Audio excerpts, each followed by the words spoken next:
Hello ladies and gentlemen, and welcome back to the channel. I've been gone for probably about a month or two. Um, I've not been doing nothing though. We've got 6 song roundup, 7, 8 and 9 coming.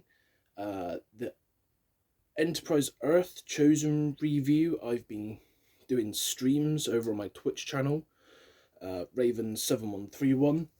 I've been actually on other people's streams, playing games with them. So I've been doing a lot, just neglecting this. So without further ado, we're going to move straight on into 6 song roundup episode 7 and see what I've got in store for you guys. So the first song is by the band Abiotic, and this is their track Mutation, featuring Dickie Allen of Infant Annihilator fame and Ray Jimenez, who I'm not a bit sure on. The song is 5 minutes and 46 seconds, and it starts solidly and it literally just goes up from there, with a great vocal delivery from all three of the guys. The instrumentation is gold throughout the track, and I think at one point you even hear a choir. Each vocalist brings their own unique style to the track, and they stand out from one another nicely, because sometimes when you have multiple vocalists from the same genre on a track, it can blend in a little bit, especially if they all have similar registers. So the fact that all three of these guys have a different register, a different sound, and a different unique twinge and style to their vocals, it made it easy to discern who was going when. And even when all three of the guys were delivering a vocal line at the same time, you could kind of hear who's going and overlaid over who, if that makes sense. It's definitely a good song to check out for metal fans, and if you like Infant Annihilator, you're going to love Dickie's work on this. Moving on, a complete juxtaposition from what we were just talking about. This is Ski Mask, the Slump God, and his song Alien Sex. 3 minutes and 4 seconds. So I'm actually a fan of Ski Mask, the Slump God. I like quite a lot of his songs. This one, however, was not his best work. It has a solid beat, don't get me wrong, and Ski uses a few different flows here, and there's some okay rhymes and punchlines, but most of them fall flat. But overall, it's decent. Like I said, not his best track. He has released a lot better stuff. Plus, what the fuck does Alien Sex sound like? Like, who has heard E.T. and his missus banging and gone, that's what my music sounds like? Fucking great one. I don't know. Moving on, we have the band You're Not Perfect and their song Static, 3 minutes 5 seconds. I like the heavy groove to the instruments, but if I'm being honest, I didn't enjoy the vocal delivery that much. It just really sounded like the vocalist was having a fucking mental breakdown on the track. It was like he went into the recording studio, just started screaming, not actual lyrics, just started fucking screaming and crying and having a meltdown, and the guys in the rest of his band just kind of looked at each other and went, it'll do. Like, it just wasn't my cup of tea. Don't get me wrong, I don't mind it when it has like emotion and it sounds like the singer or the artist is having a mental breakdown on the track, but this just, it gave that vibe but didn't encapsulate the feeling, if that makes sense. Moving on now, we have the band Lockjaw, who I'd never actually heard of before this, and their song Living in My Head, 3 minutes 40 seconds. The instrumentation is solid, hard rock. Some people might probably want to classify it as softer metal with the vocals and stuff like that, because there's cleans, which are easy to listen to, with some grittier deliveries,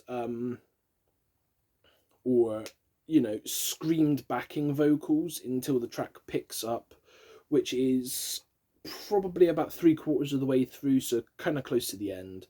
And apart from that, I did actually enjoy the song. It was just something that you could probably throw on in the background whilst you're gaming, whilst you're chilling, and you're gonna just have some solid background music. It was not like any of these songs that are gonna make you think about what you're listening to, if that makes sense. So yeah. Moving on now, we have Brand of Sacrifice and their track Lifeblood, featuring Will Ramos, who is the current singer for Lorna Shore, as you will probably know.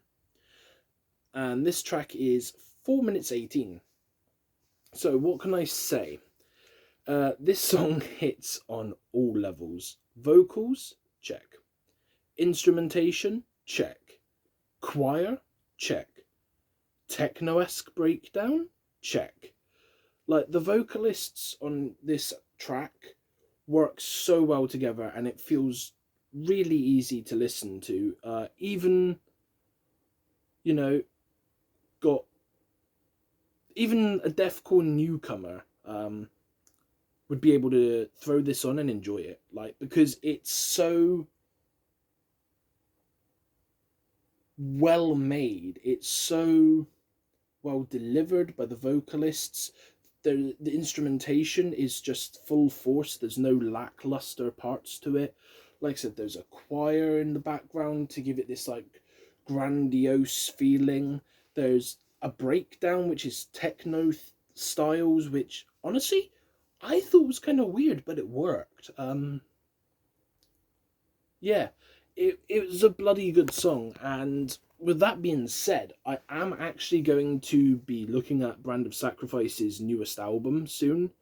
I just wanted to get some singles out of the way, and I had to get that Enterprise Earth album done because, spoiler alert, it's pretty good. But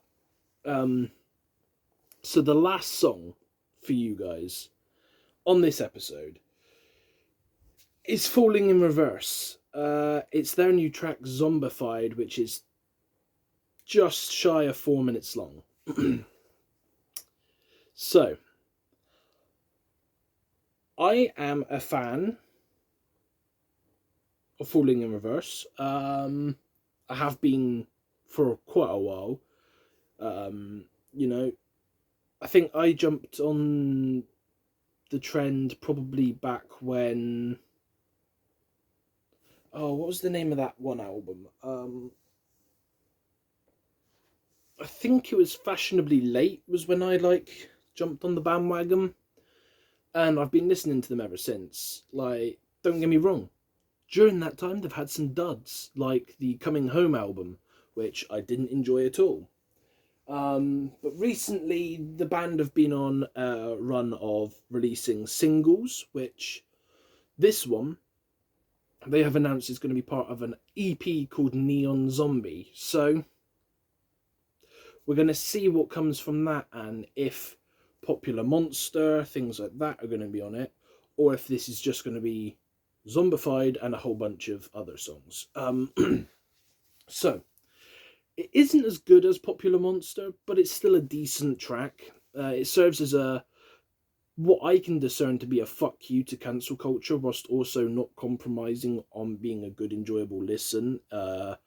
And it has a decent heavier portion near the end of the track. It's all in all solid, but again, it's not as good as Popular Monster, because Popular Monster was probably one of their best songs.